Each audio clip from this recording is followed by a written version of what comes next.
Hey everyone, in today's video, we're using two powerful Excel formulas, UNIQUE and COUNTIF, to find out who bought what and how many times each product was sold. Let's say you've got a sales list, buyer names in one column and product names in another column.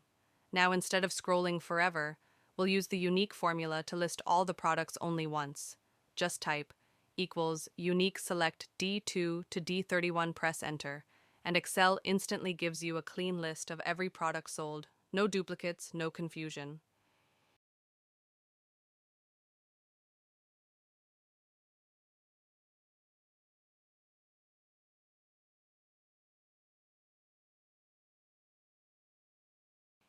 Next, we want to know how many times each product was sold. For that, use the COUNTIF formula. Right beside it equals COUNTIF select D2 to D31, F5 number sign. Here F5 number sign is the unique list of products. Boom!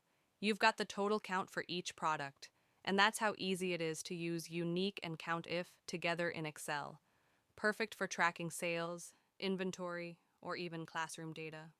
If you found this helpful, hit that like, share it with your Excel buddies, and subscribe for more quick hacks like this.